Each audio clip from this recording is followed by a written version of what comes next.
So you work for a company that provides a pension plan and you took some time off. Now being back at work, your HR sends you a letter telling you can buy back some of your pensions. You're looking at this and you're wondering, should I be doing this? What are some pros and cons and things I need to watch out for? Don't worry, I got you covered with this video. For this week, I'll be going over what is pension buyback and what are some things you need to be aware of and when you should be doing this. Now, before we start, as always, help us like this video, and if you haven't already, join our private Facebook group. This is where you can ask more questions about your personal finances. Me, along with other professionals in the group, if we have time, we can dive in and help you out. The link to join is in the description below. Alright, without further ado, let's dive into this week's video. So first of all, let's go over some basic of what is a pension buyback. Now typically this only applies to a defined benefit pension plan. It doesn't work for a defined contribution.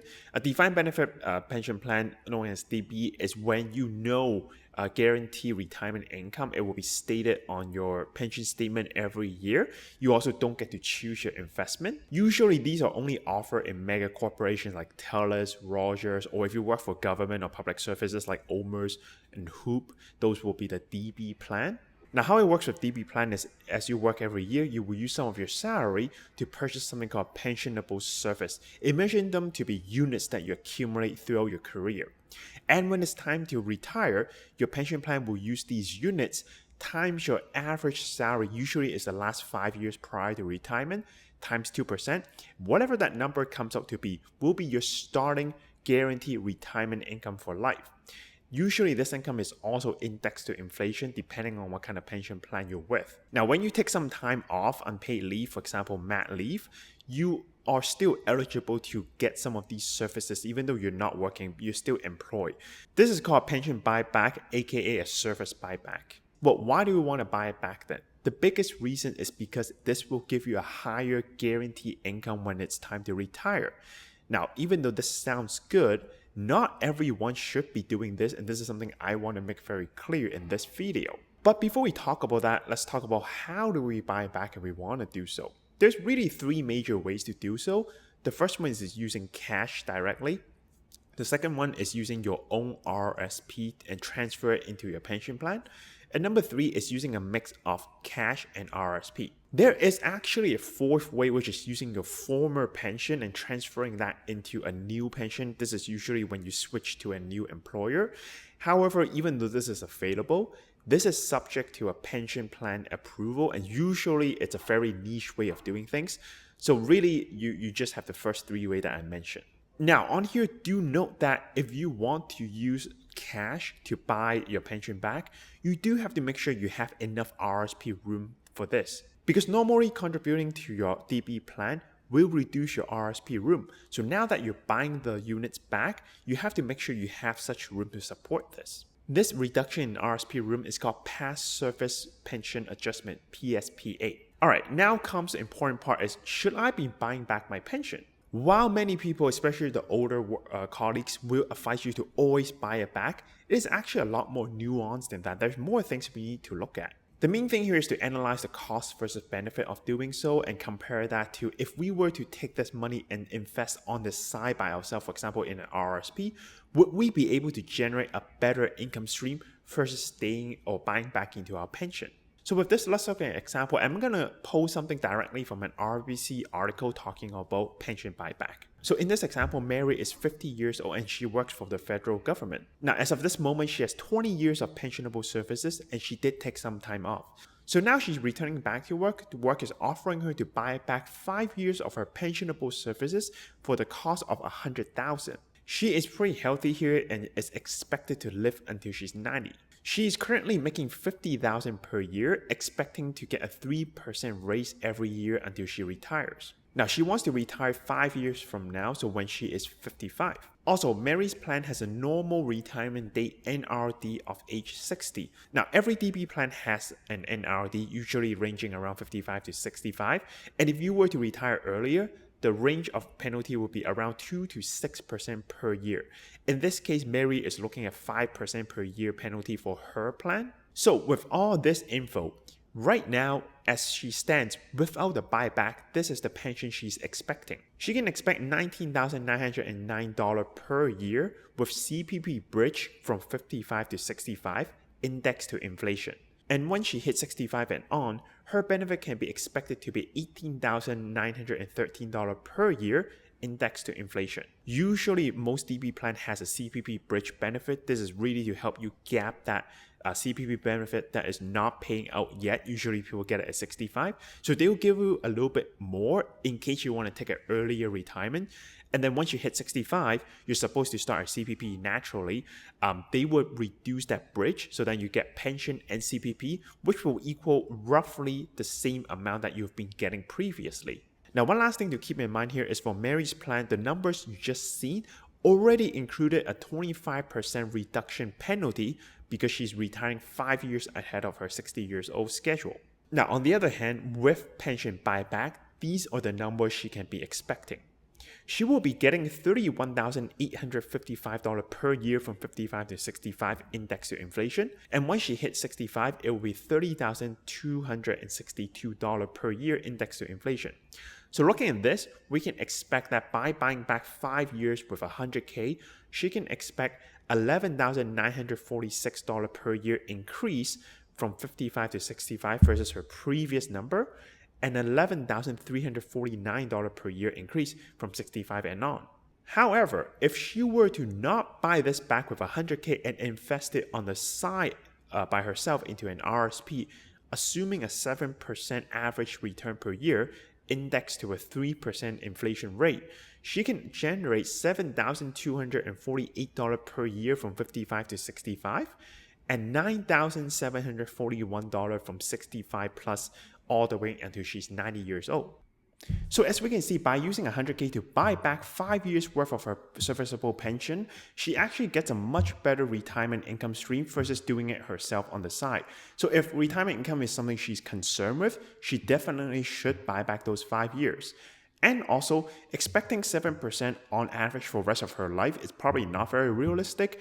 It might be sustainable before she reaches 65, but the moment she's into 65 or 70s, she's probably going to look a lot more towards GIC or bonds, which will definitely have difficulties producing 7% on average for her. So looking at this example, what is the key difference maker here? Why is she getting so much more income, pretty much almost doubled, by buying back just 5 years of her pensionable services? Well, that's because these 5 years is actually the difference maker to bring her over something called a factor threshold that allows her to avoid the 25% reduction in her pension income. So other than the NRD that we just talked about, which is more like a hard line that tells you when you can retire unreduced, there's also another thing called a retirement factor threshold that can help you avoid a penalty even if you were to retire earlier as well.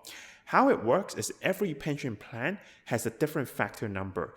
Usually it's around 85 or 90. And what you would do is you would take your age plus your pensionable services years, add them together at the time of retirement to see if that number is over that threshold that your pension plan have set. So because Mary's plan has an 85 factor in there, by the time she's 55 and wants to retire, without buying back, we would have taken 55 plus 25 years of her serviceable pension because she's going to work 5 extra years from now. And that will yield her to be 80, which is not 85 yet. So this is why she's getting a penalty. However, if she does buy back those 5 years, her calculation would have been 55 plus 25 plus another 5 that she just bought back, which brings her exactly 85. And by hitting 85, she now is able to retire at 55 without any penalty, even though it's not 60 years old yet. So this is why I said buying back your pension or how many years you want to buy back is not as clear cut as just simply, putting in all the money and just buy everything as much as you can. For Mary's example, we can actually look at the numbers again. If she were to still get the 25% penalty despite buying those 5 years back, her increase in income is actually not as attractive. In fact, it probably is lower than doing it herself on the side. So because of this, there's actually 4 major things you want to consider before deciding if you want to buy back and how many years you want to buy back. The first one is your retirement age and when did you get hired inside the pension plan. As we saw in the example, the earlier you retire, the more likely you will get hit with a penalty and the larger the penalty will become. So if you're retiring very early and you don't have many years within the plan and for sure you'll get hit with a penalty no matter what, maybe buying back is not as beneficial. Also, as for hiring, especially for federal government pension plan, there's actually two different groups of people, and the cutoff is usually 2013. Prior to 2013, you are in group 1, and after 2013, you're in group 2. The difference here is that if you're in group 1, as long as you have 30 plus years in pensionable services, your unreduced retirement will be at age 55, otherwise it will be age 60.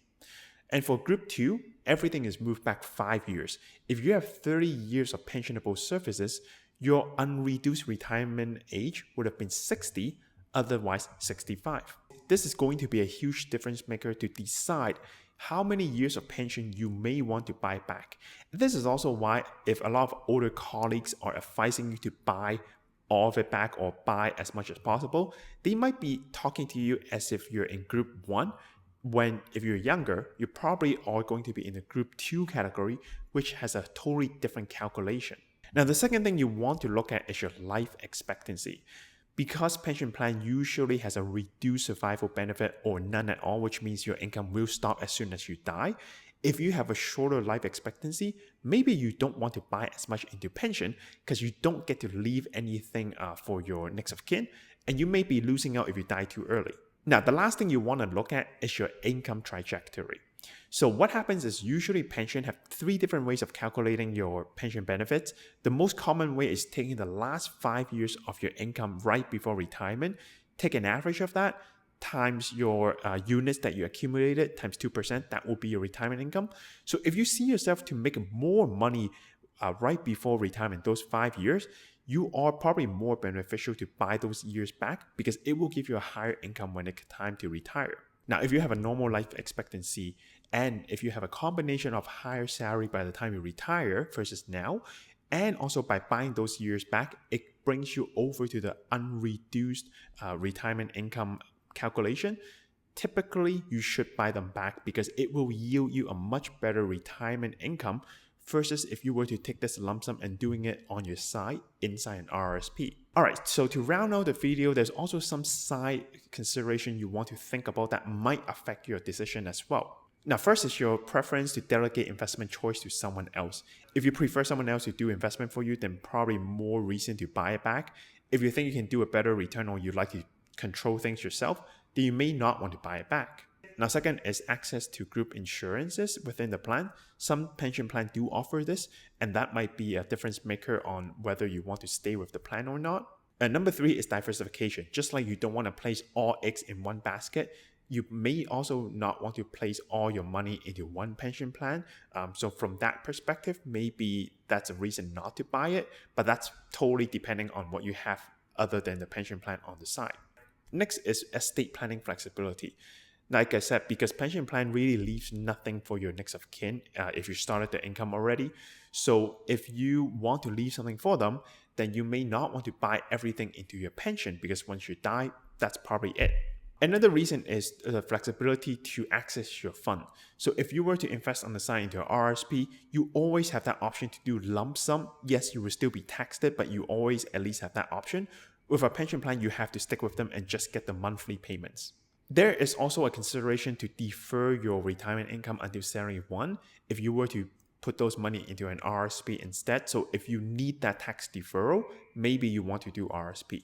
And lastly is the financial stability of a pension. Not every pension plan is stable. Some is underfunded, some may go bankrupt. This is something you need to research on. Now for the bigger ones like the teachers' pensions, the federal government, you probably have much less worry versus a private corporation one that is not doing so well with the recent financial. So that's something you want to research more on. All right, so in conclusion, pension buyback, there's obviously more things to consider than just simply signing a form and buy as much as you can. In some cases, it's actually not beneficial to do so. So before you decide to buy back or not, I will highly recommend you probably want to talk to HR first or a financial planner to find the different options and pick one that is most beneficial for you and your retirement. Alright, so that's it for this week's video. If you have any questions or comments regarding pension buyback, let me know in the comment down below. And if you like these kind of videos, I do upload them every 2 weeks. So make sure you subscribe to the channel, click the bell button so you get all the notifications in the future. Alright, this is Jacky. Hope you found this interesting. I'll see you next video. Bye.